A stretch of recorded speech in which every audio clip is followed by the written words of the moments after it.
नमस्कार. नवी दृष्टीमध्ये मी योगिता मुकडे पुन्हाच्या सर्वांचं स्वागत करते.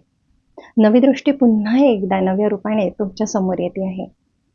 तुमच्या जीवनातील संकटांना थोडीशी का होईना पण शब्दरूपाने मदत व्हावी व संकटांना सामोरे जाण्यासाठी बळ यावे, हीच एक छोटीशी तळमळ.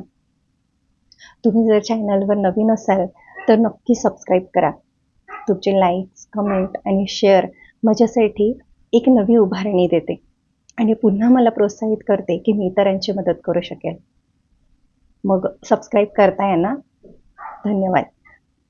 आजचा विषय आहे आनंद हा इतरांमध्ये शोधू नका. आणि आनंद हा कुठल्याही वस्तू व व्यक्तीमध्ये तात्पुरता किंवा सीमित ठेवू नका. प्राप्तातच आनंद गवसेल. आणि इतकं काय टेन्शन घेत बसायचं आहे, इतकं काय रडायचं आहे? एखादी गोष्ट नाही मिळाली, इट्स ओके ना. आता हेच बघा, जीवनामध्ये श्रीकृष्णाने काय कमी गमावलेलं आहे? अरे, जन्मदाते माता पितांना गमावलं, पालन पोषण करणारे नंद यशोदेला गमावलं, जिवलग मित्र सवंगडी सुटले, अत्यंत प्रिय असणारी राधाही सुटली आणि त्याबरोबर बासरीही. गोकुळ सुटले, मथुरा सुटली. अरे, जीवनभर त्या श्रीहरीने सर्वच काही ना काहीतरी गमावले आहे.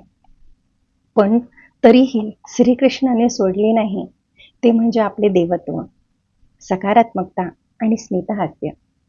श्रीकृष्ण हे उत्सवाचे प्रतीक आहे, दुःखाचे नाही. जीवनात काहीही गमू द्या, पण आनंदी कसे राहावे हे श्रीहरीशिवाय आपल्याला कोणीही शिकवू शकत नाही. गमावलेल्या गोष्टीच्या मागे दुःख करत बसण्यापेक्षा वा रडत बसण्यापेक्षा हसायला काय जातंय?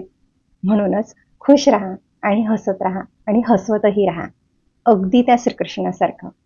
पटतंय ना? सर्वांना श्रीकृष्ण जन्माष्टमीच्या तसेच स्वतंत्र दिनाच्या हार्दिक हार्दिक शुभेच्छा. धन्यवाद.